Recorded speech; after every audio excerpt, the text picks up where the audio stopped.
today. So my name's Andira Schroeder, and I'm the Global Marketing Manager for Link3D. And we're excited to be a part of this America Makes event with Wohlers Associates and help bring the community together virtually.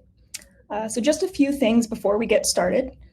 This panel will be interactive. So there's a Q&A tab on the very right here, where you'll be able to ask questions for the panelist, as well as upvote questions that someone else has already asked. And then Terry will incorporate these questions throughout the panel.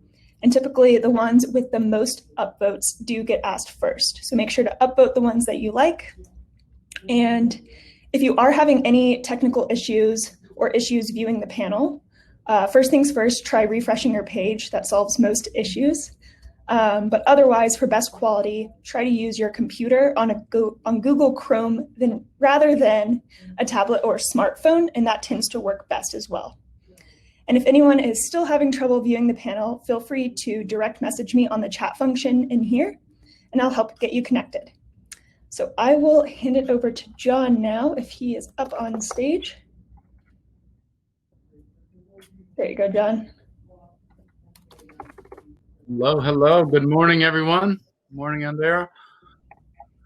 Good morning. So I'm just going to take a couple of quick minutes to welcome everybody. This is now the third of these game day events that we've put on, trying to continue to keep the community engaged and coming together around different individual topics that are of importance. So I really appreciate everyone signing up and taking the time out to participate in this event. We're really excited about the panel, the group that's been brought together, take the discussion. Hey, good morning, Terry. Good morning, John. Around, design for additive, but, really talking about the economic side of it and where and how we should be using it and where we're at today, maybe versus where we were yesterday, and where are we going tomorrow. So really excited about the different diverse perspectives that we have, including Floyd from Northrop is going to be talking. He's actually the lead for our design working group at the Institute. So he's very active in our actual technical working group that is taking on and looking at these different challenges and trying to understand where we're at today, how our portfolio maps to that today, which is critically important for us. That's really the role we're looking to serve in bringing folks together, understanding our current state, identifying the future state, and then really figuring out how do we close those gaps and making sure that we're focused on the right things. So that's what we're trying to do today. This will be a step towards continuing that discussion. Make my quick plug here while I have a couple of minutes. We do have a couple of events coming up here. We have one of our TRXs, our technical reviews and exchanges, coming up in 2 weeks. It's on August 4th and 5th. The intention was that was going to be a face-to-face activity at Ohio State. We've since, we've continued to stay very engaged with Ohio State. They've been really helpful in helping generate content and putting together the program. But ultimately, it's going to be a virtual event. And thanks to Link3D and Ohio State, we've put together quite a program. It's the 4th and 5th. It's 2 half days. It's 12 to 5 Eastern with a networking reception on the night of the 4th. But I strongly encourage folks, there's quite a few announcements that we're going to make. We're going to be talking a fair bit about where we're going as an institute and some very specific opportunities to get engaged. So encourage everyone to pay attention, get registered for that. And then our next game day we've got scheduled already. It's September 10th, and it is going to be focused on the future of additive, so the future of AM. So encourage you guys to take a look at that, and we're really excited to have this panel come together today. So I will hand it over to Terry and let him get started.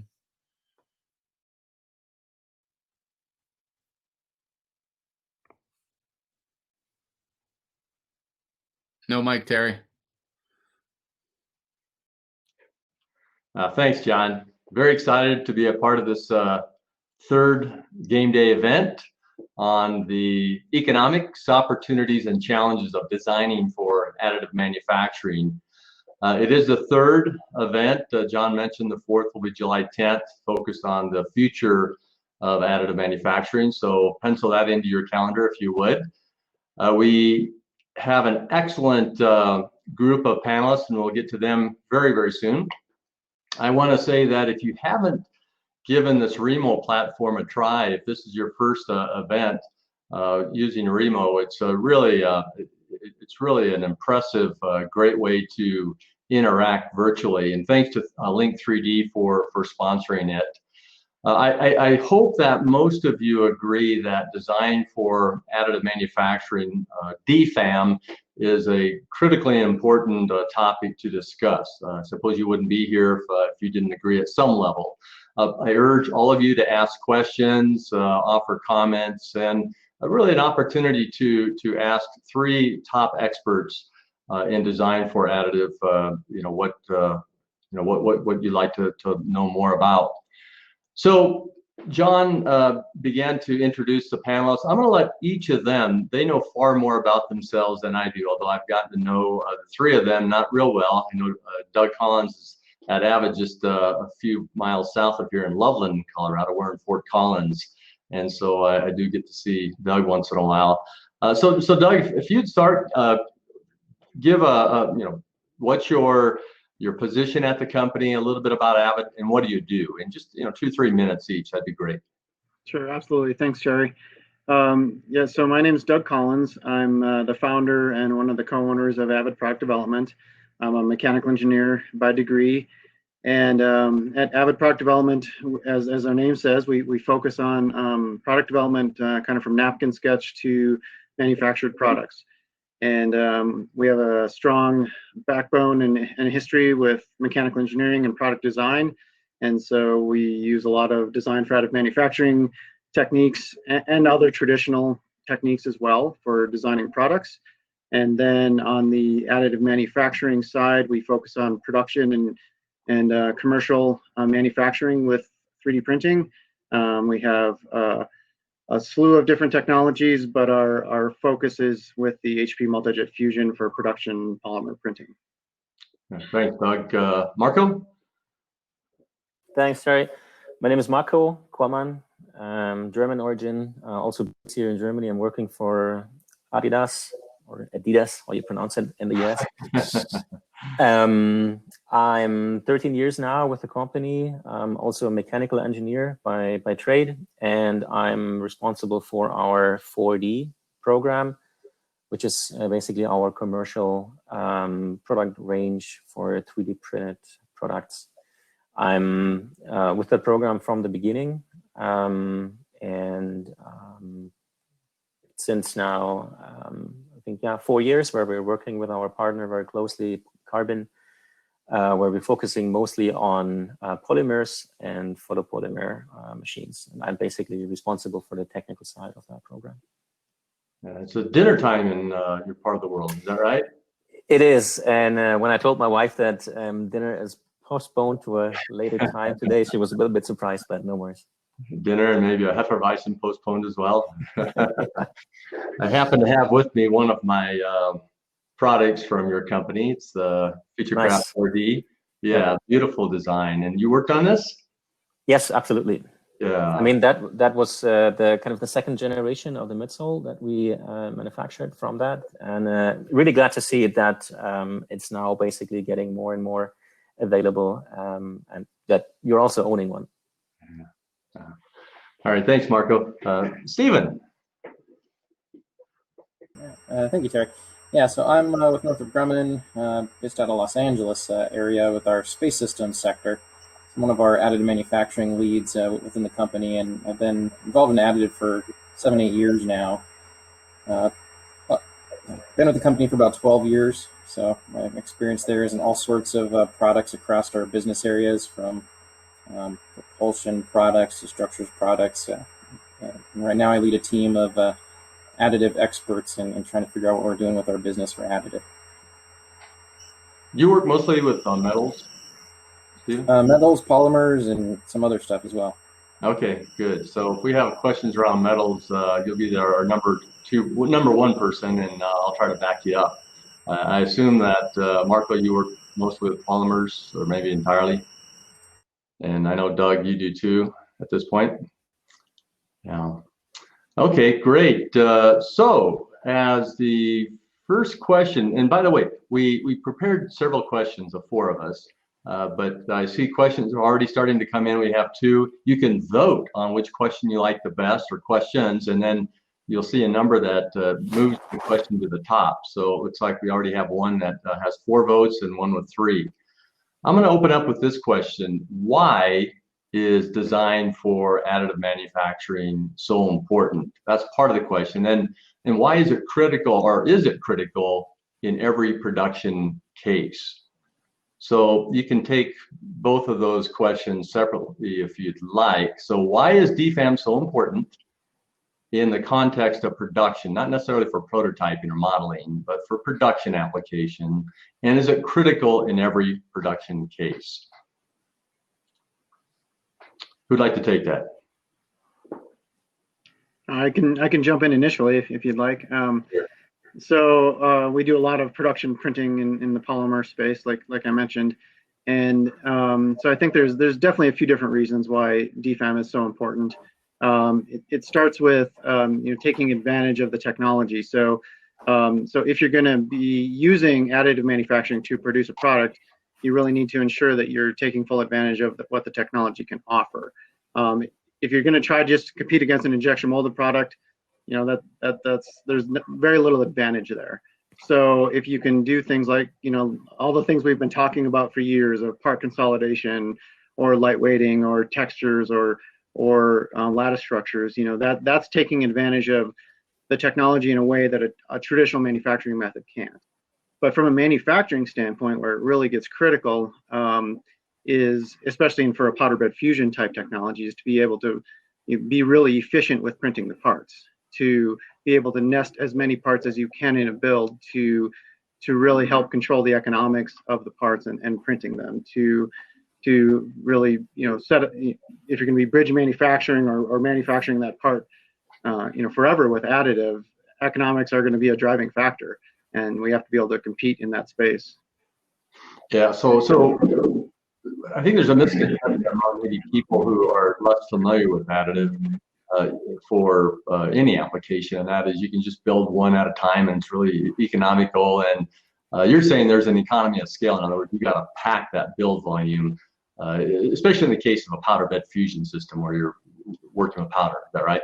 Absolutely, yeah. I mean, it's straight up math. The more parts you can fit in there and still get good parts out, and all of that, the economics just drive. I mean, it's similar to injection molding, right? Cycle time is really important. Well, cycle time in additive is really important as well. It's just different way of thinking about it. Sure. Marco, Stephen, do you have anything to add? Yeah, I think this question gets quite an interesting, different dimension when you look at it from a consumer product perspective. Because obviously from a consumer perspective, and that's basically every one of us here, we want to see products that excite you, that have an emotional connection. So there's an aesthetic part to the design of products there that you probably do not have when you're talking about industrial products or industrial production. So we need to make sure that the product from an aesthetic design perspective is really exciting you. And everybody says, hey, 3D printing gives you that ultimate design freedom. But it's the challenge, I think, with design for additive is to be able to incorporate aesthetics, the performance, because you still need to make sure that the product performs. And in the case of a shoe, basically you have very specific boundary conditions to what is from your biomechanics sensible to work. And then the third aspect of it is basically the printability or the efficiency of how you manufacture that part. Because not every process basically has the same set of rules, and we just need to make sure that we tick all those 3 boxes in the end to get a commercially viable product. And safety, where does that rank?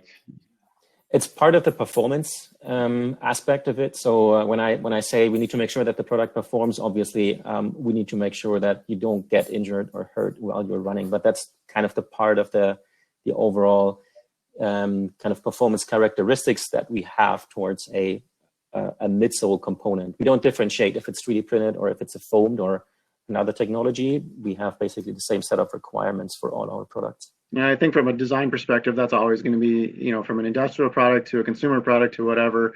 You just because you're using additive doesn't change how you approach that from a mechanical or electrical engineering perspective. You still need your factors of safety. You still need to design properly. You still need to test and, do some either FEA or physical testing or both, most likely, to ensure that the products are still designed properly.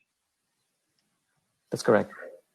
Stephen, what are some of the biggest DfAM challenges for building a business case for AM production applications? Can you comment on that? Yeah, so for building a business case, I mean, a lot of it is coming down to understanding the requirements and how they change with additive or don't change. Right? Yeah. And then really getting all the data and supporting evidence that's necessary to maybe prove that that it's not different than the traditional product form you're used to using. And also making sure that you're keeping in mind those DfAM rules that we just talked about in terms of the economics, right? That end of the day, if you're not getting successful prints the first time, that's going to cause more builds, it's going to increase your cost. If you're not respecting the design rules and say you need a lot of support material, that's going to affect your post-processing costs, and at the end of the day, it's really going to start to degrade the business case. So I'm just understanding that the beginning of the design through the print process and what it's going to cost to realize the end product along the way, I think is really the hard part with understanding additive design. I'm going to dive into the questions. We're getting some good ones here, and we never have enough time to get through all of them. Some questions are better than others, likewise with the ones that we prepared. But this one already has 9 votes, and I think that might be the most we've ever received, including the first 2 events. So to what extent is design for AM a function of the process being used? That is there really one DfAM set of rules? Maybe I can start with that. No, there certainly is not. It's a really good question because every process, if you're thinking about a photopolymer top-down process that we're using compared to a powder bed process or an FFF, like a filament process, is very, very different and has very different design rules also that not only affect the design for printability, but also the design freedom that you have as a designer to create it. Maybe just an example in a powder bed process where the non-sintered powder is almost kind of supporting the remaining part. You don't have to pay too much attention on kind of supports or a certain set of rules that allows you to print a part rather easily. Whereas in photopolymer processes, it is very, very important to really support a part in a very smart way because you don't have that intrinsic support from the process, and that can lead to significant influence to how you not only design a part but also orient nest a part in the process. So I think every process definitely has their own very specific set of rules. Yeah. And I think it's beyond just process as well. I think within each process, you have different materials as well. And that can, tweak even those rules within that technology sometimes. I know in photopolymers, if you're using an elastomeric material versus a harder material, that changes how you approach supporting that part, for instance. Or in powder bed fusion, an elastomeric material again versus a hard material, the gaps between the parts are going to be different, or how you approach orientation might be different. So definitely, I think changes how you think about the DfAM. I think there are some general rules though that you can use everywhere, right? You should eliminate stress concentrators as much as possible. Add fillets. Fillets are almost free all the time. So that kind of thing. Yeah, sure. But there's definitely always going to be some specifics depending on what technology you're going to be printing the part in. Yeah, I was just going to add that I think there is a subset of rules, if you will, they're kind of similar across the technologies.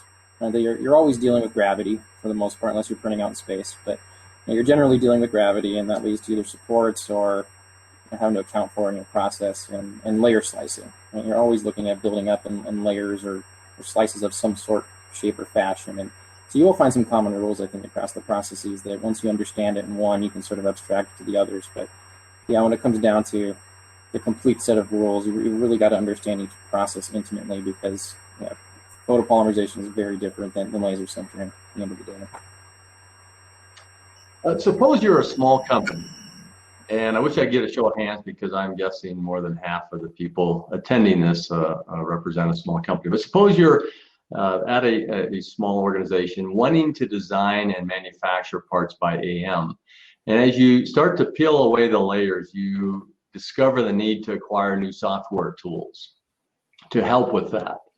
And then you also need to develop DfAM skills before you know whether it makes economic sense. So you have to go down the road a ways and make a time and money investment, software and skills, just to determine whether or not it makes economic sense. How does a small, let's say a very small company, a dozen people or maybe less, overcome this expensive and time-consuming problem? I think from a design aspect, it all depends what you're trying to do and how far you're trying to take the DfAM component of it. You can use a lot of, very standard CAD tools and general principles for designing, components that are going to be either mass customized or part consolidation or that kind of stuff. That's a SolidWorks, a Pro-E, or whatever, right? So that's a general CAD tool. I think when you start getting into the more complex features, as in lattice structures like Marco's shoes, or you get into surface textures, that kind of stuff. That's where I think more complex and more higher end specific tools for AM really come into play. And you can either then do that in-house to start with, or maybe contract it out to initially learn about it, find out what that right tool is, and then eventually bring that in-house when the time's right. Yeah, I would double that from a small company's perspective, where you have kind of limited resources. For us, obviously we did it the hard way. So basically, acquiring all these different softwares, we have a very specific requirement, I would say, from a product perspective, and we were really going through it and trying out what worked best for us in order to kind of identify the system we're continuing. But I think the best way probably is to work with maybe one or two prototyping offices that do have a variety of software tools, because not every software tool fits to your specific problem. And then maybe from that experience, take away what the best tool is for your specific product. And Marco, if I could add to that, not only a prototyping shop, but one that has experience with actual, contract manufacturing, series production. Absolutely, yeah. Okay, here's a question that received 9 votes. Do you think that desktop-based printers, such as the Metal X and Studio, have potential for wider adoption in aerospace? So I guess this is for you, Stephen. Desktop metal shop system, for example, being powder-based, does it have a better chance? Are you familiar with those systems, Stephen? I'm not as familiar with the desktop metals shop system, so I can't really speak to that one. I think in general, to get into aerospace, you're going to have to really prove the quality, reliability, and repeatability of any system. So if they get to the point where the calibration routines and the processes to make sure that the printers are repeatable are in place, I could see anything kind of making its way in, but it's got to meet that bar of quality every time. And a lot of times, the commercial lower cost systems, they just don't have that repeatability to them. Otherwise, they would cost more. So I wouldn't rule it out, but I think it's going to have a harder journey than the systems that are being more invested in from an industrial perspective. Yeah, I would have to agree with you too, based on my experiences. There's still work that needs to be done, both in the development and the application, and really the qualification process, and to really have that certainty that you can build parts repeatably and to the level of quality required for aerospace applications. Maybe small inexpensive UAVs would be a place to start, and then maybe moving from there.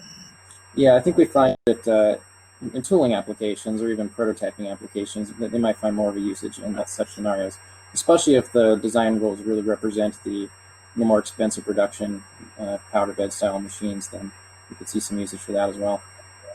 I know that companies such as DfAM Metal is initially not going after aerospace and automotive and some other industrial applications. So, aerospace and medical are pretty high bars as far as getting acceptance, adoption within those industries, and so it's probably not a good place to start with those binder jetting type systems. Do you think additives cost will decrease to the point where it will obsolete traditional manufacturing processes such as casting, stampings, and so forth for large volumes?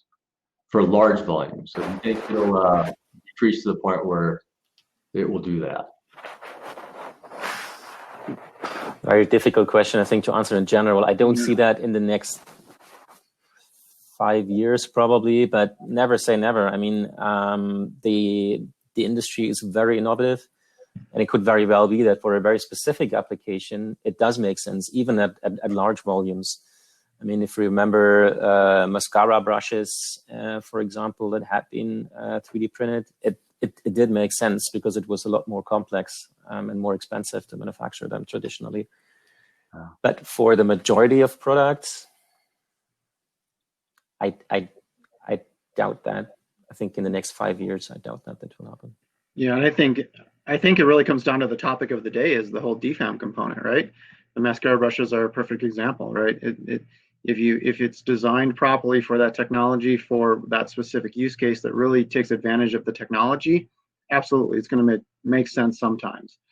For general products, if you're going to have a housing that makes sense to injection mold and you're going to make 10 million of them, yeah, that's a long ways out before additives is going to compete in that space. But I don't think us looking at additive as a replacement technology is really probably the approach that we're taking today, and probably for a long time. I think it's another tool in the toolbox, and you see large manufacturers ramping up additive lines alongside their big production lines so that they can take advantage of the DfAM components for those specific components, but not for the ones that it doesn't make sense. So I think it's another tool in the toolbox more than anything. Yeah, I think it's exactly that, another tool in the toolbox. I don't see it, as was alluded to, in 5 years, even probably 10 years, at replacing some of those really high rate production things. I think there's exceptions to the rule. It depends on the product, and if it's an entirely new type of product. Align Technology was really a pioneer who came up with these aligners, dental aligners, and Avid was the only way to produce a unique set of aligners, each one being different. And I think to some extent the hearing aid industry, same thing is true. It really checked all the boxes in terms of small, complex, expensive products, and to do it the old way was just so expensive, and not the quality was always a problem too, back in the old days of making hearing aid shells. Another might be, and I don't know enough about it, but I was talking with an owner of a company in Canada earlier this week, and I shared this with you, Doug, that it is producing 200,000 nasal swabs weekly, and they're ramping up to 500,000, and they're doing them in photopolymer on the Formlab system. They're running 110 of those machines to manufacture these nasal swabs. And there must be some, the shape, the geometric complexity of the swab that gives them the advantage, apparently. So, but that's a fairly high volume. 200,000 of anything is a lot. Sure. And we're seeing that as well, Terry. But I think it's specialized, and it's specific times, right? There's a need. We need them now. I mean, that's another big advantage of additive that we've learned about in COVID times, right? That we all knew, right? We all knew we could respond quickly. But we've responded way faster than we've had to before. At Avid, we designed a face shield frame. I'll show you some. So this is the face shield that a finished one, And this is a frame that prints. Has DfAM all over, right? Prints very small and tiny, and then it expands into a 3D shape. When I open it up, it's got a headband integrated into it, and we're printing. There's millions of these being printed all over the world right now. And would that normally go that way? Yeah, maybe not. But in the past, not. But now, because the need is so great, and it is economical at the same time, maybe not the same as an injection molded part would be, but because of DfAM and because of the capabilities of the technologies and the network of printers out there that we can use to print these, we can make 1 million of them and really make a difference. That's a great example. Very, very good. Here's a question at the top. What kind of impact does print failure have on the bottom line? So I suppose you could look at it if you're printing a couple of parts, that's one thing. If you're printing an entire batch of parts that maybe packed in 200 or 500 parts, I don't know how many of those face shield. We can get 300 of those in a build. Yeah, so if you have a failure, that's not something that doesn't make your day, right? It doesn't. Powder bed fusion's an interesting space though, right? Because they're layered throughout the build. And so it all depends how high through the build you get before you have a failure. So you still get the parts that are underneath that failure that are probably good, right? So you don't lose everything, which is beneficial for sure. But yeah, it's no fun. And in our case, it's the economics mostly are from a downtime and labor perspective, and an uptime issue. The technologies that we're working with, the companies that we're working with, HP in particular, has done a really good job of putting some programs in place where print failure is less of an issue for the manufacturer, because they have some 3DOS systems and some ways to make that not as much of a risk just to me and our company. But at the same time, it's still an issue.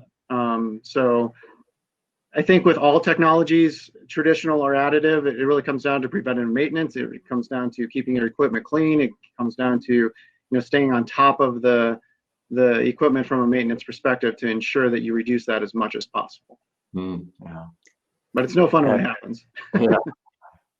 It's same when you look at high volume manufacturing. I mean, we've printed over 1 million pairs right now of our midsoles. Not exactly same types, but if you count all together, we're printing one pair basically in one go.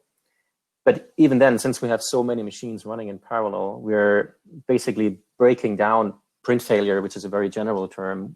We break it down into kind of subsets. What was the reason of that print failure? And then we're working very closely with our contract manufacturer and also Carbon, the machine manufacturer, if we do see that there is a specific failure accumulating over time. Because obviously every print failure is costly, and we need to basically eliminate that as soon as we see that it is accumulating. Of course, you can't prevent it if it happens once. It's just in regular production. But if we do see that there is an accumulation on a specific day, for example, then that's immediately looked at in order to rule that out. Yeah, I think that's a good point, Marco, too. It depends what you mean by print failure. Is it that the machine stopped printing and you lost the build? Yeah, that's no fun. But there's also obviously print failures when it did complete and something happened either with material or the process or that. And that's almost more of a QC aspect where you have to have programs in place to ensure that you're checking your parts properly, you're testing your parts properly mechanically, so there's definitely different modes of failure depending on what you're looking. And the economics are different on those depending on when you find that failure. If parts got out to the field, that's no different than traditional manufacturing. You have to stay on top of that kind of thing. Stephen, do you want to comment on metals?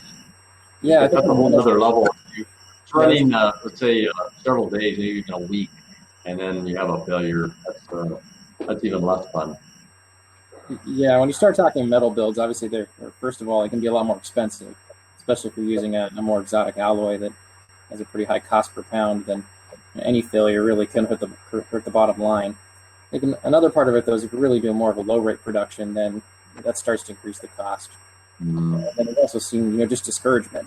So somebody's first foray into building an additive part, they're very excited about the design they've come up with, and maybe they didn't quite get all the rules right, and then they have a build failure in the first build, and they might not be quite as inclined to try it again the next time. But most people will keep trying, and they'll learn from the build failures, but I think that's another place we do see it, is that the technology is still gaining traction, at least in the metals world, for people to consider.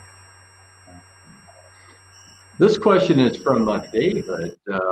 Some of the other questions I asked, they were not named, but I know this David. He's in South Africa. In fact, I visited his facility a couple of years ago, and he asks, what are your go-to techniques and strategies to develop a customer's application into a great AM application? So what are your go-to techniques and strategies to develop a great application? From our perspective, I think it depends on the customer a lot, and if they have any experience with additive, or are they mostly coming to it from a traditional manufacturing perspective. And that really starts with expectations, because it's going to be a different type of part than they're used to if they're used to traditional manufacturing. And so setting up some expectations as to what reality is for surface finish and all of the components with any additive is traditionally different than a traditional manufacturing method. So I think that's a good starting spot. And then working your way into it, I think one of the easy places to start is surface textures. We're doing a lot of that. We've recently added Topology to our toolbox last year. And so, we're using that tool to, I'll say, with the surface texture component, at least hide the sins of 3D printing, right? The layer lines and all of that kind of thing that we all accept as part of the process. A customer's may not have that same expectation and accept that. So finding ways around that to really take advantage of the technology and meet those expectations that you set, I think is really important. So I think it depends on the project a lot and where the customer is coming from. I think we've seen it be more successful when somebody comes in with a little bit of an idea of what they're trying to accomplish with additive. And if people come and just say, "Hey, make this part, I heard additive's great. Make this part for me, additive." It really starts with educating them more about what are the benefits of additive and what could they possibly achieve. And once we kind of figure out, is it trying to save weight? Is it trying to improve performance? And in what way? Then I think we have a lot more success and have a little bit more tailorable strategies. Yeah, I'd second that. I think the identification of the benefit, if it is a cost benefit or if it is a performance benefit or an individualization benefit, I think you don't do a great AM application for a customer because it is AM. I mean, in the end, the process, it's the product and the function that counts in the end, or the cost that counts. It's not that it's made with AM. So I think we would have to look first into what the end product is giving as a benefit, and then you can make it into a great AM application. But first and foremost, it needs to be efficient in AM.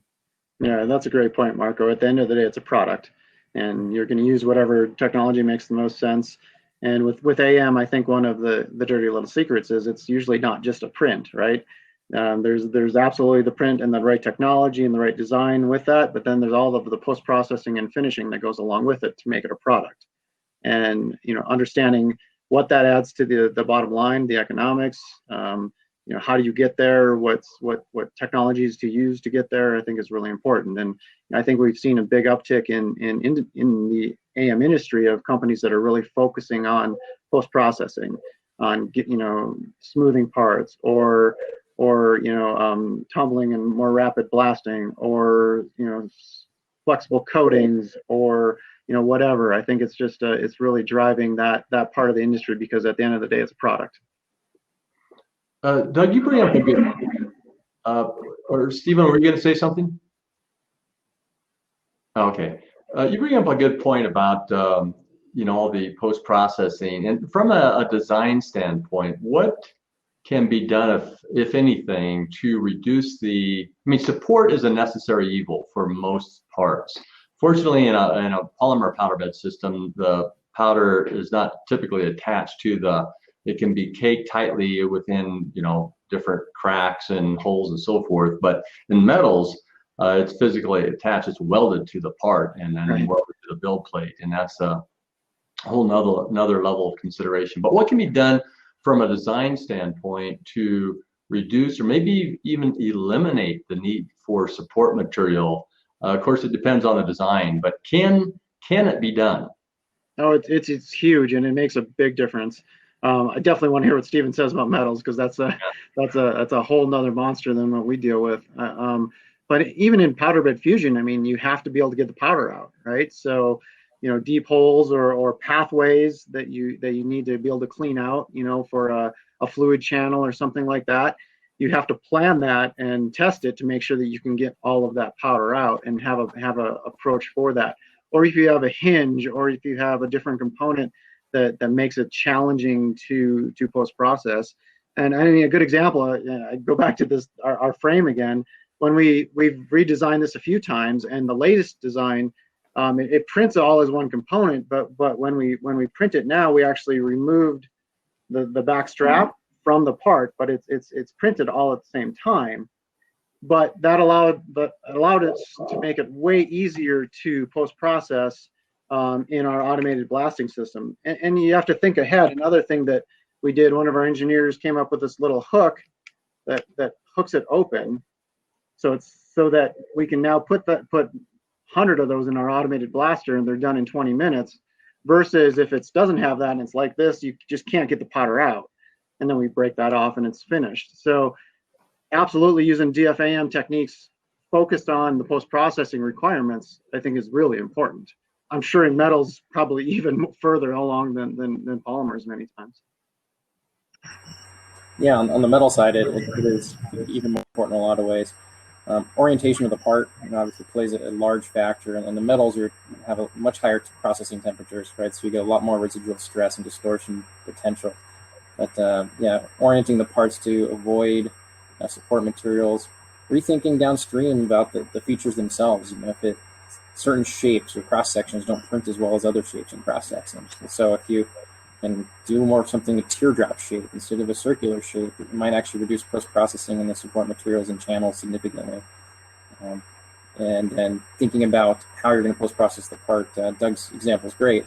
And you might be able to print in certain features that you can use to hold on to, you can use for positioning the part, use for inspections. There's lots of things like that can be multifunctional kind of supports and other purposes within the metal parts. I want to grab something. I'll be right back.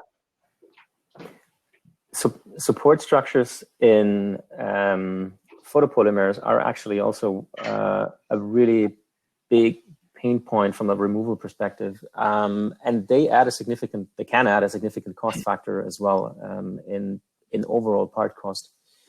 If you have, and that comes to the example you mentioned earlier, if you have like non-flexible materials, it's kind of like a zipper. You can pull it and then it goes off. But if you have elastomeric materials like we're using, unfortunately, when you're pulled, it can break anywhere, and that makes it a bit unpredictable. So you were asking, Terry, hey, is it possible to remove them completely? My personal opinion is only if you are able to eliminate them completely, you can really create a cost-efficient part at this point in time. Because that is just a very, very significant kind of cost factor in the post-process if you still do have to remove them at scale. I'm talking about scale now. This is an example metal part done on a metal powder bed fusion system. 0 supports, only to attach to the build plate. Cut it off and you're done. Well, there may be some surface treatment, of course, powder removal, but no supports whatsoever. And if I can hold it up here, do you see what attaches? There's the elliptical holes there, and also there's some what would otherwise be supports here. So everything's done in a way that rather than using support structures and material, you turn it into a feature and it becomes a part of the product. And so, Doug, you'll recognize this design. Sure. We do something similar to this in our design for AM courses, our hands-on training. And what this is it's a still to make alcohol. which, by the way, we don't condone that here in Colorado. In fact, it's illegal in the state of Colorado to make alcohol. Other things are legal, but not, you cannot do this. So we call it a water purifier. And so, but even inside where you see these coils, what otherwise would be support material that would separate in the coils or support the build, because without metal between that, the heat would cause distortion of the coils and other features. And so there needs to be material in there. So instead of using support material inside there, you just use walls to connect the coils together. And so there's tricks like that. It's like, think about how I can turn what otherwise would be support material that then I need to cut away and finish. Maybe I can just add a feature in there. And so that's worked quite effectively for certain types of parts. Not all, but certain. This is done by our associate consultant, Olaf Deagle. It's a nice little set, an executive set for people in Sweden. He was in Sweden at the time. So yeah, that's an example. All right, next question is, this is from Prabir.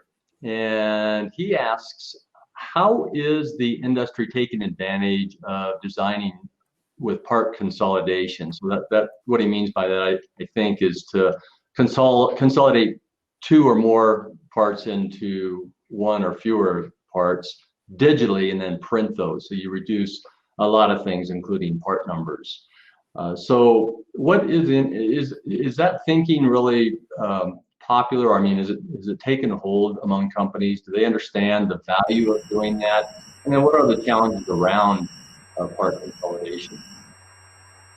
I think, yeah, absolutely. That's one of the most valuable parts of additive manufacturing. I think if you were to try to sum up a top 5 of things that you can benefit from additive, it's that consolidation and the ability to redesign multiple parts as one part. You're going to do a lot of mass savings that way and production cost savings that way. So if you're not doing that, you're probably not thinking about your product hard enough. Yeah, I agree. I think going back to our face shield frame again. I mean, when we first designed that, elastic was hard to come by, right? It was just for masks or for frames, the elastic that would hold it on your head, that disappeared quickly from the supply chain.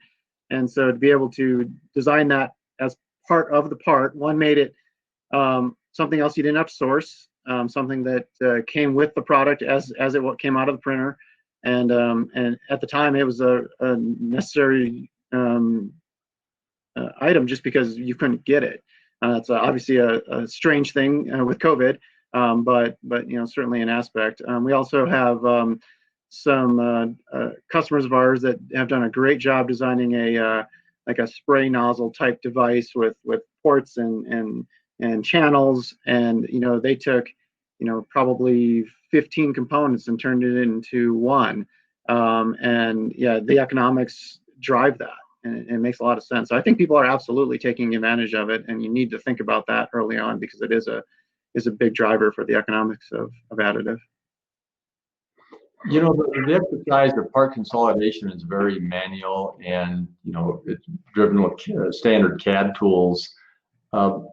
I've always wondered if it would be possible to come up with a tool that would attempt to do maybe not 100% of that consolidation for you, but even if it did a percentage of it, and it would look at adjacent parts of like material or materials that could be the same, and to consolidate them and to give you a first pass. Are any of you aware of anything like that that's under development or maybe nearing commercialization? Nothing that we've dealt with for sure. It's always been a traditional design tool used to work through that. Well, I agree with Stephen. I think that's definitely the top, near the top for me, as far as what can be done to really take advantage of additive manufacturing from a production sense, as to how can we reduce the number of parts in this mechanism or product. And so I would urge the inventors and entrepreneurs out there to, and especially the software people, to look at ways in which you might be able to do that.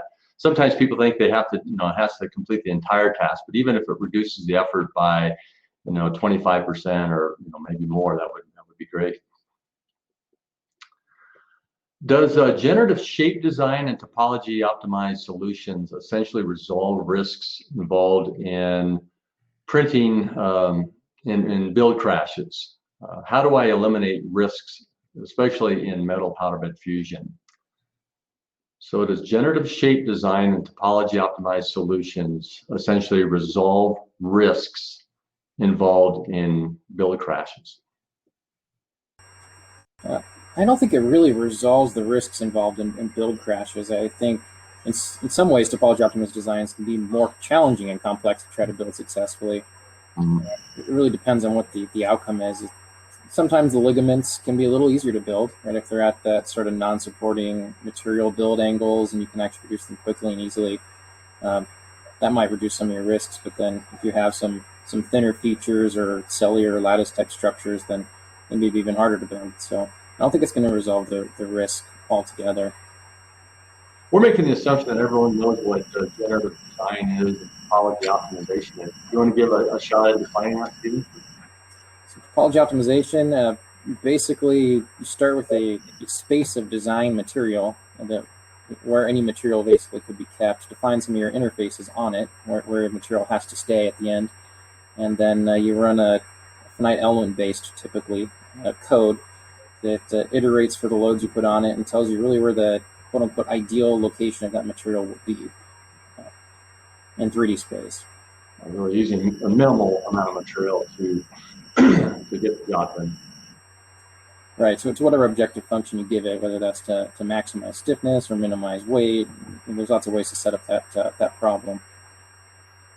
Yeah, I'm not aware about any solver that really tries to take into account kind of print build or crash. And I think it is also really dependent on the type of material, probably also on the process that you're implementing. So it might be a lot too specific to really capture that and algorithmically kind of enter that into code. Maybe there are individual solutions for a very specific process or product, but I'm not aware. And I'm happy to get educated. I mean, if somebody is aware about that, to understand if there is such a tool that does allow that. Marco, oh, I'm sorry. That's all right. I think where maybe some of the advantage might come from some of that's maybe not intended is that, it can help reduce the amount of heat per layer potentially. Certainly in photopolymer and in powder bed fusion that can be a challenge. So you can increase your part quality by reducing how much material is laid down per layer. So lattice structures and topology optimized parts, certainly have more design elements that handle that for you kind of at any orientation than a traditional design part. So I think that's a benefit. And then, I think where some of the solutions are coming, it's not a per part design, but certainly in nesting in powder bed fusion or builds that have those requirements, there are some software tools that will help you balance that heat load throughout the print build volume. And so that can be a way to help manage that. It's not necessarily because of the topology optimization design, but it is a way to increase quality of parts and at the risk of reducing your density. So there's pros and cons always. Marco, at Adidas, American pronunciation, obviously, are you using purely lattice structures that in-house development software, or is it commercially available software? And are you using any tools that integrate both topology optimization with lattice structures? Yeah. No, we're actually using a proprietary solution for that. Just because we were not able to find a software that did allow us to kind of create and integrate the aesthetic part as much as we wanted to. I think a lot of the software solutions, when we started the whole program, we're really focused on either parametrics or mechanical design, where nobody cared for what reason on the aesthetics of the lattices that were generated, or they were kind of organic, but more for kind of body parts, so orthotics, where it needs to be organic, but again, you don't care how your orthotics looks once it's inside your body. So we are actually working with our own solution. And from a lattice perspective, we took quite a while to generate a whole library of lattices. We tested them basically both virtually and physically for their individual characteristics and performances, and then selected basically those lattices out of that huge library to integrate them into our designs, where we knew we'll get the performance that we require for them, we get the functional benefit out of those, and we have printability with them. But as of now, we're not using a commercially available solution. Regarding lattices, how do you inspect? Now, I suppose if it's a shoe, if there's a small flaw deep inside the midsole, it's not that important. But if it's an aerospace part, metal part, I'm sure Steven's team would like to ensure that everything is built to 100% integrity. Can you guys comment on inspecting parts that have very deep lattices? Yeah, I think high quality inspection of lattice structures is one of the biggest inhibitors to actually using it in aerospace. Even establishing the right inspection routines, improving them out as high reliability for basic shapes, prismatic shapes, and bark and ligament type shapes. Still have some research and ways to go before that's even fully proven out for structurally critical type parts. So start talking about lattices, there's sort of that next level of inspection difficulty. So yeah, I think there's a lot of research that still needs to happen there before that's really proven out. So it's been a deterrent to using lattices for lightweighting? Yeah, or just using lattices in applications where the inspection really is highly important. If the inspection isn't as important, the application isn't all that critical, then lattices may serve more purpose there. But you're actually raising quite a good point. In lattices, you really don't necessarily see failures from the beginning because they can be very far within a part. So during development and specifically durability testing, we're actually using CT, computer tomography, to inspect products after heavy use and to understand the performance and quality characteristics. And only if they are basically passing that, they would go into a commercial stage. I think in the polymer world, and especially and if we're talking about DfAM and lattice structures and topology optimization, I think the elastomeric materials, like what Marco and his team is using in the midsoles, and in what we're working with the TPUs, like from Lubersol, that's where I think the real advantage comes from DfAM from a polymer standpoint, because you can really affect the mechanics of the materials.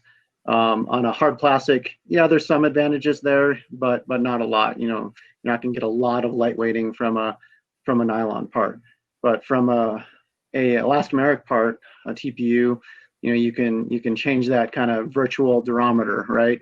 You can change the stiffness, the relative stiffness throughout the part, and have it soft over here and hard over here, and you can do a lot of really cool design things when it comes to the TPUs and the elastomeric materials. This question comes from Fernando. It's not specific to DfAM, but it's still interesting. It got a lot of votes. So, how big is the gap between a hobby grade, we'll call it a low-cost desktop system, versus a high-end industrial piece of equipment? And what are the key factors to make a decision between each price level? So what's the gap? What's the big difference or differences between a low-cost machine versus a high-end? And what are the key factors to consider when trying to choose between one versus another? Marco, go ahead. Why don't you jump in? I think I just accidentally unmuted myself. I was thinking about an answer. I'm obviously not super adept to hobby grade equipment, so I don't feel I'm the best person kind of to comment on that. But when we were investigating SLS, and at that time the commercial machines were really expensive, and it was just basically coming about that also we saw machines like sub $10,000 that worked with laser sintering. And we did see that just from a accuracy perspective, both of the alignment, of temperature hold, and it is just becoming a bit more tricky, specifically when you have very tight boundary conditions with a hobby grade printer. So when you are working really on the boundary of a performance of a product, I think it is you have to work with a really commercial product if probably what you are expecting to get out isn't necessarily or you have a wide range of what you can accept from a quality perspective. Maybe then a hobby grade would also work. But again, I'm not an expert in fully being aware how hobby grade evolved over time. Yeah, I think it depends on what your outcome needs to be, and and that can be quality, that can be how many parts you need to make, it could be the economics of it, materials, support, all of that kind of thing. I think really plays into what level of printer you're going to choose to go with. And so I think it really depends on your business case. What is your desired result? Is it in an engineering office and you need some prototypes that you can quickly iterate on? Maybe a lower end industrial or a higher end consumer type printer might work really well. If you're going to need to make hundreds of thousands of parts over time, then you're definitely moving into that industrial space where you need to have reliability. You need to have support from the company that makes the printer, so that when there are issues, they're there as a partner to work through those. And really it's manufacturing in a space where you're going to make a lot of products. If you think about it from a traditional standpoint, are you using a CNC Bridgeport machine, or you're using a small desktop mill? And on some level they're both great, and it all depends what you're trying to do. Yeah, it's a little bit like comparing a bicycle and a Ferrari. You can get across the state of Colorado on both, but it's going to be the experience is going to be quite different. Sure. In terms of speed and quality and so forth. Here's a question around simulation. How is simulation being used in DfAM? Yeah, I think it's just sort of starting to be used, really. I think there's a lot of untapped potential there.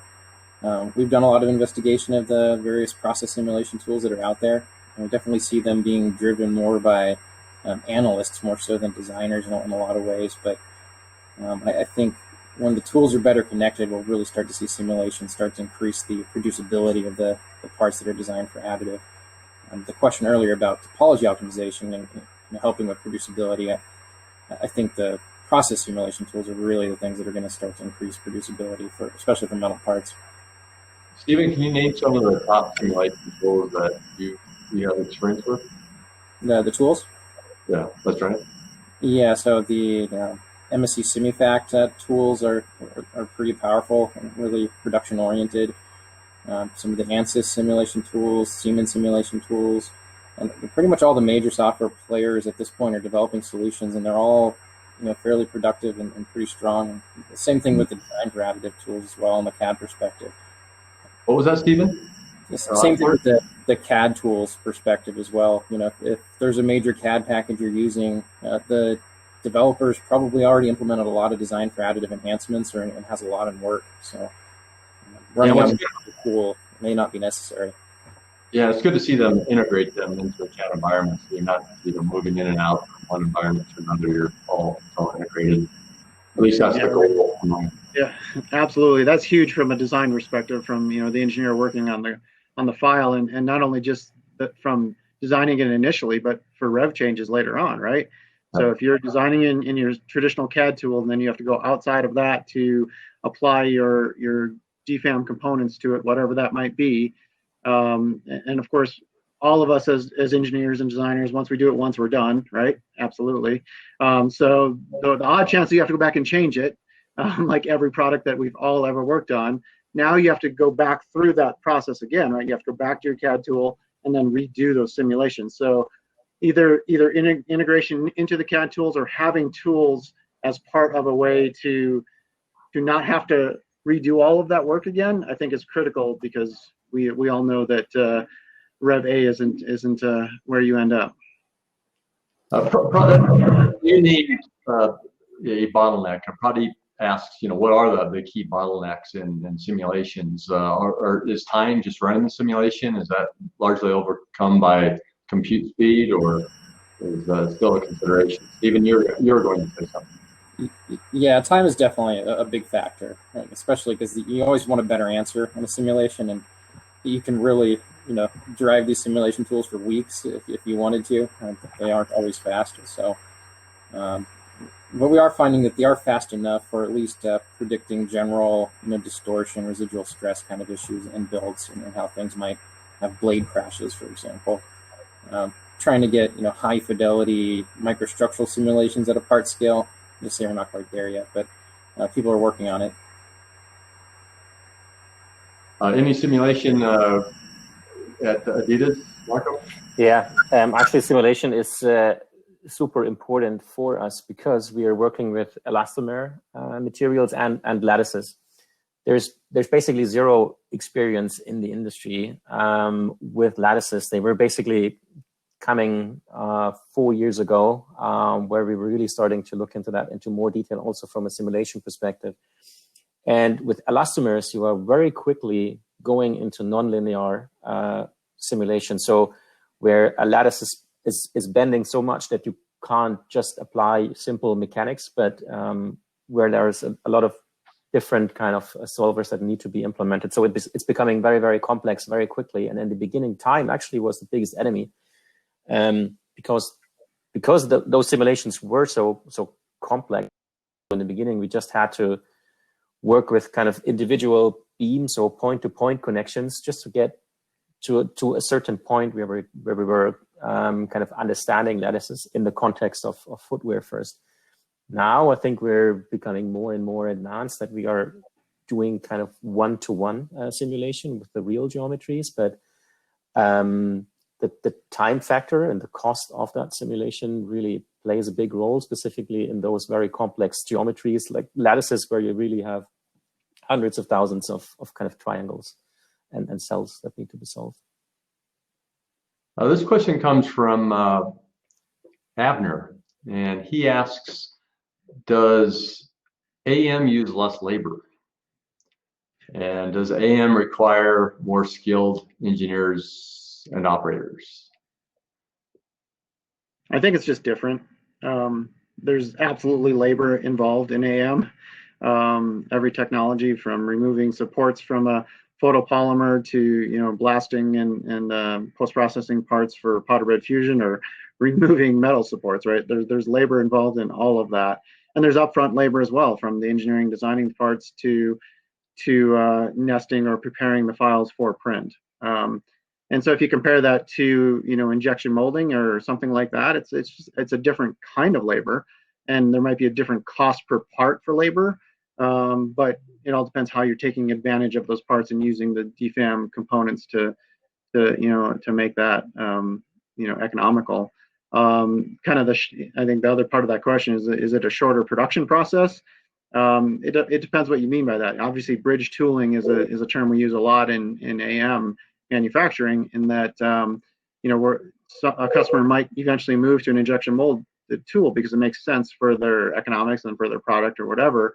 But AM can play a part because we can make it now, and we can bridge that gap for the next 12 weeks while the tool's ramping up and moving through those iterations of development. Yeah, I think from a development perspective, you're definitely requiring more labor. I mean, if you're thinking about an injection process, you can go to a shop next door and they know exactly. They have been doing this for 10 years or more. They know what they do, and they know the processes. And I think for AM, just because it's such a new domain in a way to design and to manufacture, you do need more work, because like we mentioned before, simulation, topology optimization, all that is kind of a different aspect that wasn't necessarily required for an injection molded part, but now it basically is required in a design aspect from a development perspective. Marco, can you comment on the level of automation you've developed to support your designs? I mean, we probably started like every new technology, where you're trying to scale up and getting it work, and obviously we used a lot of manual labor to get stuff worked. The printing process, I think Doug mentioned that earlier, works quite automated, but there's also a lot of post processes required, not only the printing process itself to come to your final part, but as you scale up, it's inevitable that you are automating. So over time, we have established quite a nice and automated process, where we, of course, are automating stuff that makes sense to automate. So you still would see manual labor, obviously, in our production line. It's not fully automated, but as you scale up, it just becomes inevitable that you are automating what makes sense. And I think the major part of the major potential in automation actually is in the post process. It's not in the printing. Stephen, Peter asked, does a subtractive knowledge, turning, milling, grinding, and so forth, does subtractive knowledge complement DfAM? And if so, can you relate some specific examples? When I first read that question, I thought he meant subtractive in general. In other words, there's a milling machine sitting off to the side, complement presumably metal parts.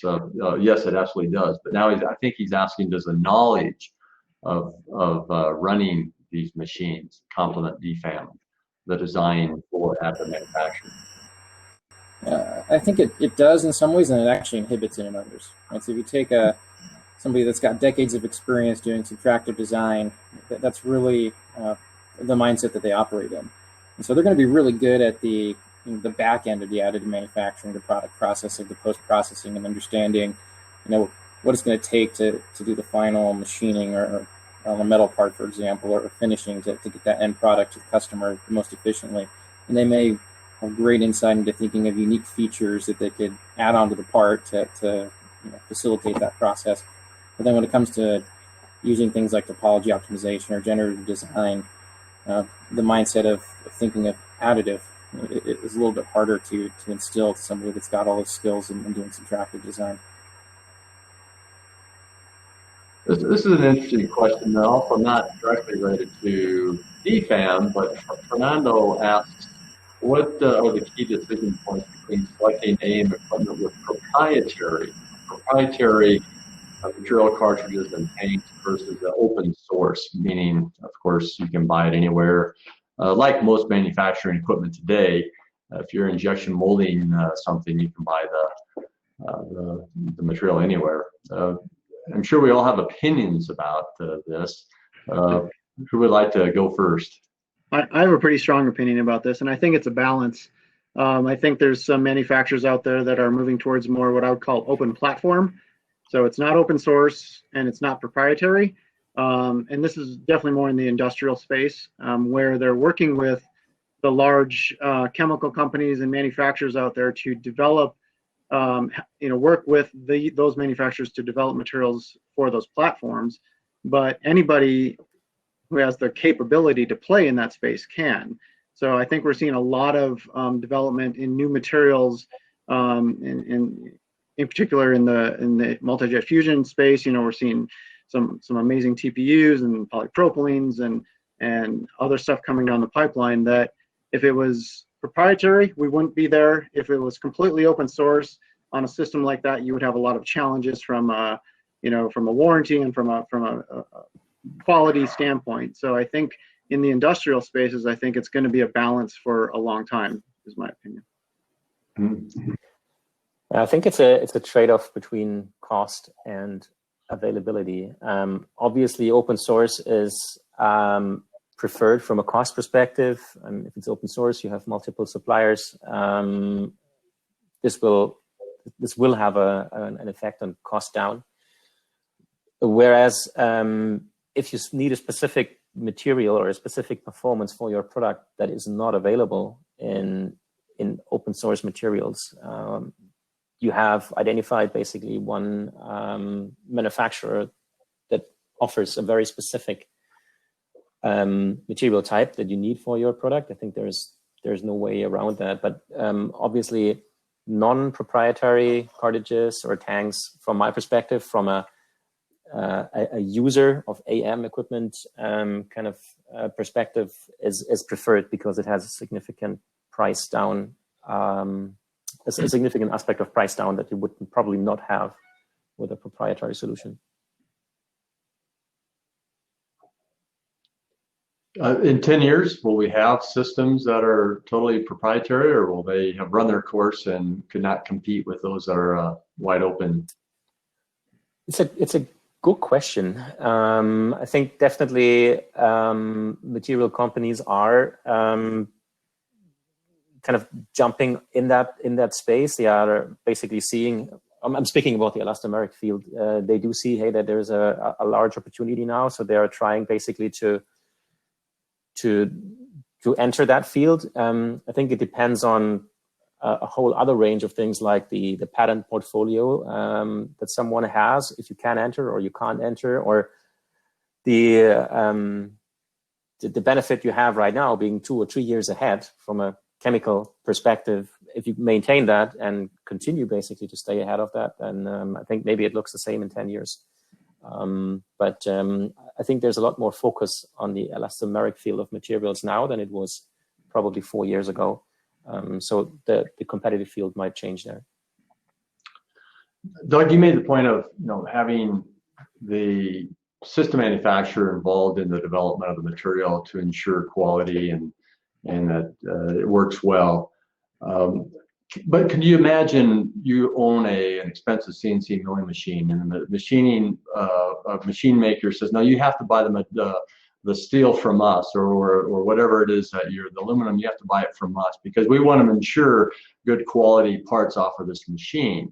Sure. Just wouldn't happen. So I mean, I'm just wondering if at some point in the future that it's like they have to let go. And yeah, so, I'm sure as we look down the road a ways, we're going to move in that direction, right? Obviously, it's a different monster than a CNC machine in that there's a lot of the technology that's based around both the material and the equipment that's processing it. So I think you're right, Terry. I think we're going to get there, but I think it's a transition, and I think that's where a lot of this started off as proprietary over the years. It's moved. It kind of made a jump to some open source in the material extrusion space, and in some of the photopolymer. And then I think you're going to see the chemical companies working directly with the manufacturers to really make some really high-end materials that work really well in the systems.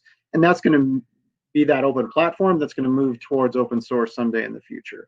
But obviously this industry is growing at such a rapid space. It's getting the attention of the big chemical companies, right? You see the Lubrisols, the BASFs, the Henkels, the Evonik. All those companies are jumping in, not just for fun. There's an economic reason that they're doing it, and there's a future there for these companies developing these materials.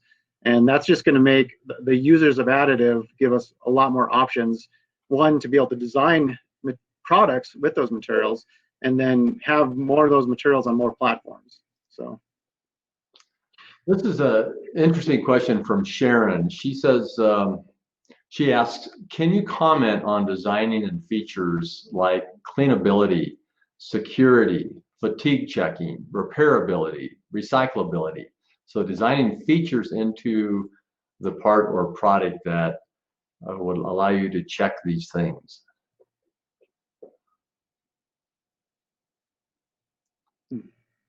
Security is a big one, especially in aerospace, but I think across the board, counterfeiting, Marco, and any product you don't want, you want it to be genuine. Yeah. Maybe if I pick cleanability, I would say that is probably kind of removing of excess resin. That counts for me as printability. That 100% needs to be done because it's part of the post process, which would like to kind of reduce as much as possible. So we definitely design for that. Not necessarily features, but we just need to make sure that the part, as great as it looks for a consumer outside, from the inside basically is able to be powder removed or liquid removed as what we need to be doing here. From a security perspective, I think we have other means of securing genuinity of our products. And the other parts, fatigue checking, repairability, at this point in time, not so much. But I think it's an excellent point to raise that we can look at in the future. Yeah, I definitely agree. Cleanability is by far the most important one that we look at as well. I think the other ones are coming, and people are working on technologies to add security to components, and we're learning more about that all the time. I wouldn't say it's being used very widespread yet. And I think the other components on there, yeah, excellent ideas, and we'll see where it goes, but I don't think they're very widespread at this point. Yeah, I agree with Doug. I think we're going to see later on, repairability, recyclability, as AM starts to get a lot more implementation and more decades of experience under its belt. I think those things will be much more important. But right now, I don't see very much widespread adoption either. What percentage of commercial 3D printed parts take advantage of DfAM? Wow. Yeah. Do you have a guess? Is there a difference between metals and polymers? I mean, the level of DfAM that's applied, I think, is more the question. Right? I think everybody's going to do some minimal amount, but truly taking advantage of, I think it's a fairly low percentage. I guess less than 25%. Of all parts 3D printed, or of series manufactured parts? Of parts that are 3D printed, that are truly leveraging the bounds of the possible with additive. Yeah, it'd be well under 25%. Yeah. You look at all the models and prototype parts and tools that are built and so forth. Doug? Yeah, I think it really depends. There's quite often a small feature or two that certainly have some DfAM principles applied to it. I think when we start to see more production parts, that's where we take a closer look at it for sure, because we want to make sure we're taking full advantage of the technology. So I think when we have customers coming to us with production parts, and they say we want 5,000 of these, well, we're going to take a closer look at that than if they want 2, because the economic drivers of adding DfAM components to it to either save cost, make it more print better, or nest better, or whatever that might be, that drives that economics component substantially. So I think as we see more direction towards manufacturing with additive, I think we'll see that percentage climb greatly. Yeah, DfAM has a cost associated to it, so it needs to pay off in the end. For just a small run of parts, I guess you wouldn't do that. But the larger the run, or maybe the more specific the requirement of that single part, then the more parts are using that. Here's an interesting question from Fernando. He asks, it has to do with DfAM as being an activity, and then the manufacturing of those parts. Are they completely separate roles, or are they integrated? In other words, do the manufacturing people integrate with the design people? And how closely, if they interact, to what degree? Sure. At Avid, there's a pretty close interaction where, I think our engineers that are applying the DfAM principles to designs and components and products, they certainly have a good handle of the manufacturability with the technologies that we use. But at the same time, they will reach out to the manufacturing and operations folks to check and review and how does this part nest? What if I did this? And so I think there's definitely some interaction. But at the same time, I think the designers need to really, like any operation, if you're going to design a sheet metal part, you need to understand sheet metal. And if you're going to design a plastic injection mold part, same thing. If you're going to design a part for multi-jet fusion or or whatever technology it's going to be, you have to really understand that technology to take full advantage of it. Yeah, you have to work very closely together. Just an example from our space is where we really have the designers and the manufacturers, or the guys working in the on the development printers, basically, very, very closely together. Just because some of the elements we try to integrate in DfAM are there's no experience. Nobody is like really aware, does that work or does that not work? So some of the elements we basically embed from a design perspective. We need to print them actually in order to understand, does it work at scale, at that speed that we're trying to establish or not? So while the roles are separate, because the domains are just too different, they need to work very, very closely together in order to be most efficient. Yeah, I would say at least in Northrop Grumman, the roles are definitely not separate, right? Achieving any kind of production, high quality aerospace type part requires a full team effort with the designer, your analysts, with the materials and processes engineering teams, your quality teams. Everybody's involved and early on in the process to really be successful with Additive. This question is from one of us.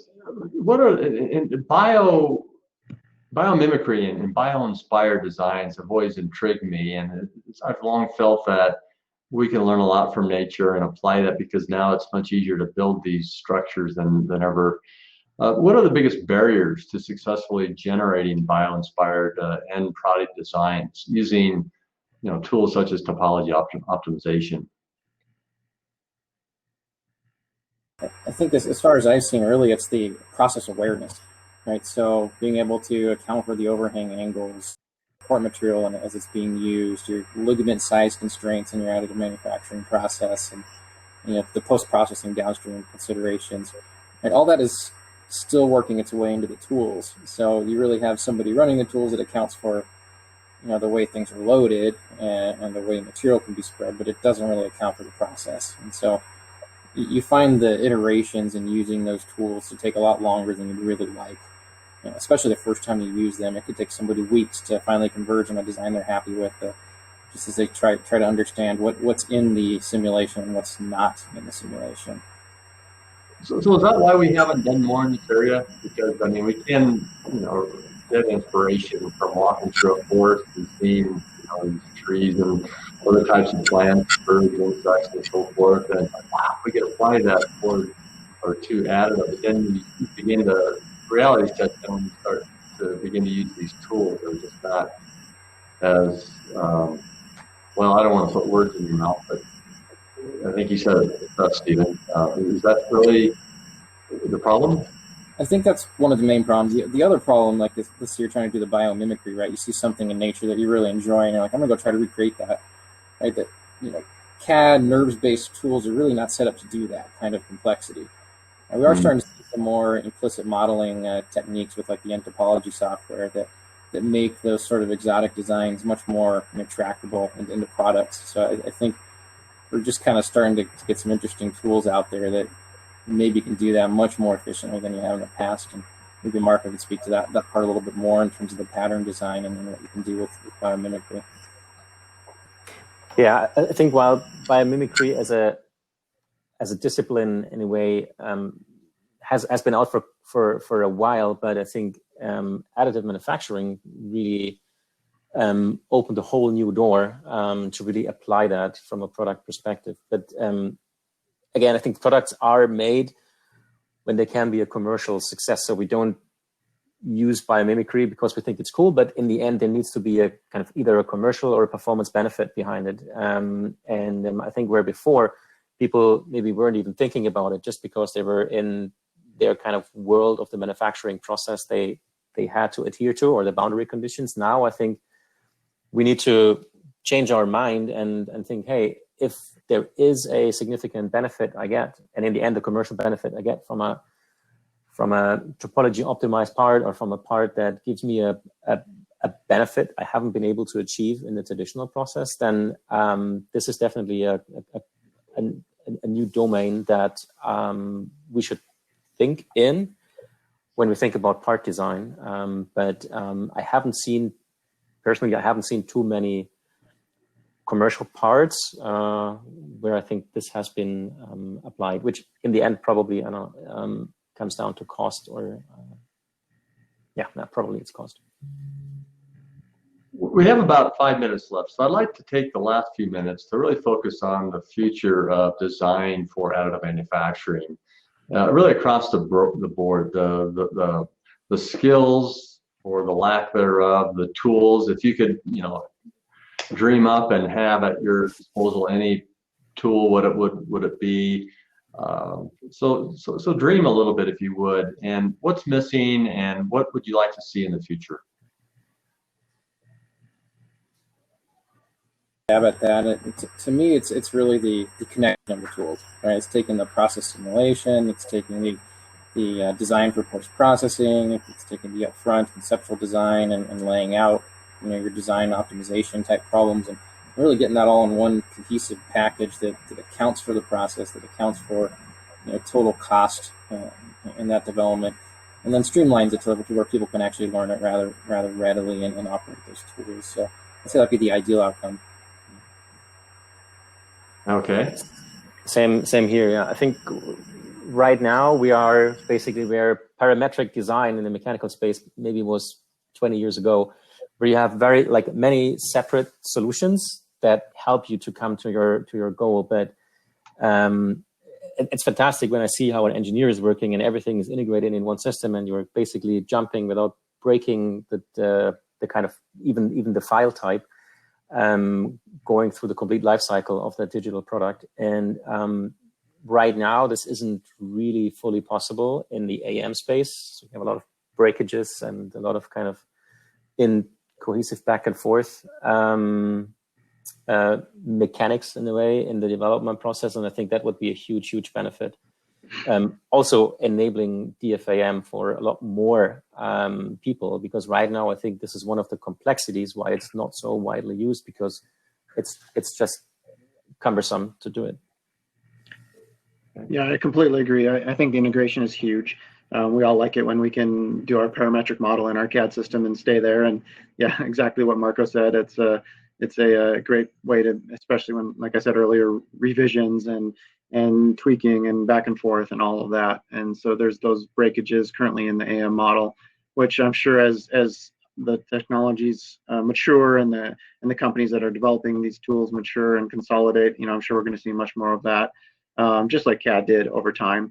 And so I think that's a big component. What I'm really excited about, I think, is the change in kind of methodology for designing, and we're seeing that as younger engineers are learning some of these tools in school and these techniques, and as they're entering the workforce, we're starting to see people thinking in a different way than when I came out of school, right?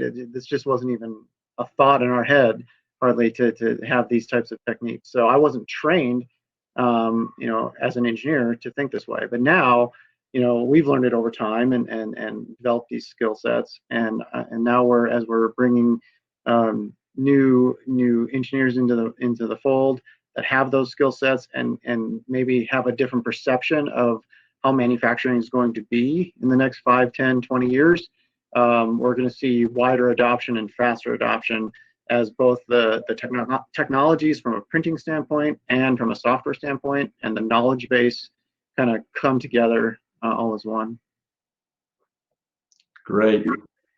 Any final comments? Any words of wisdom that you'd like to pass along to a couple hundred people now?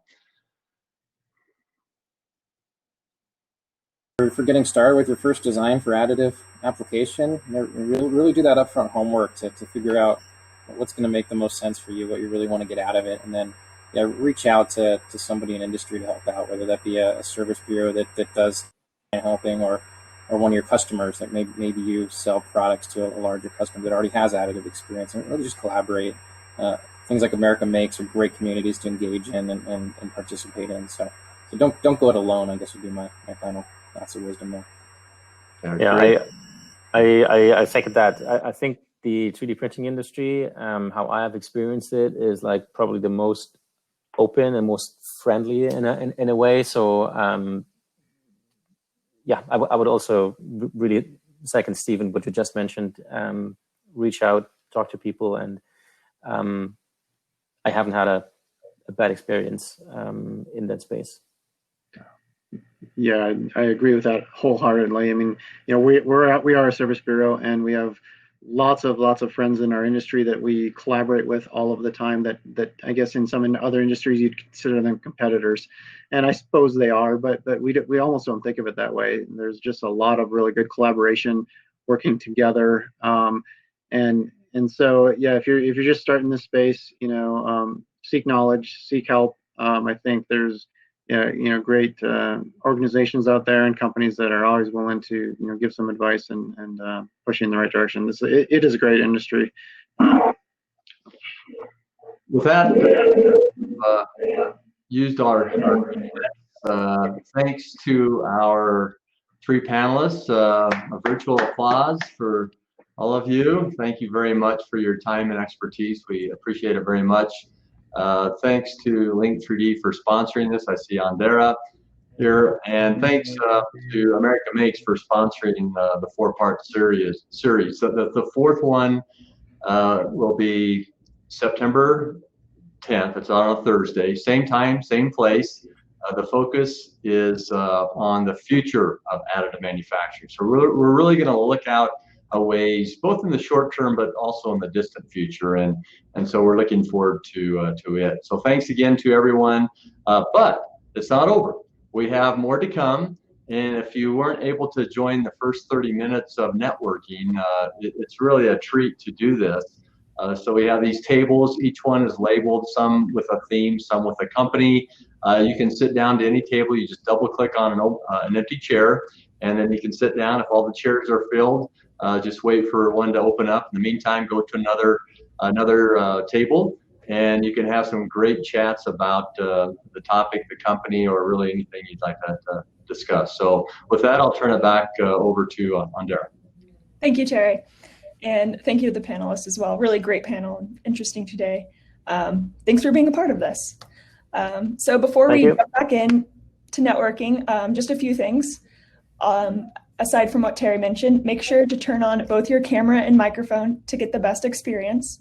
And then also feel free to use the chat function as well to set up meetings or invite people to the table you're at too. And for those of you that are new to the Remo platform, once we're back in the networking floor, there's also a video to the left of the stage with detailed instructions on how to use Remo if you're having trouble. And for anyone that is also having issues, you can reach out to me on the direct chat and I'm happy to help. So thank you to everyone that's here today for coming.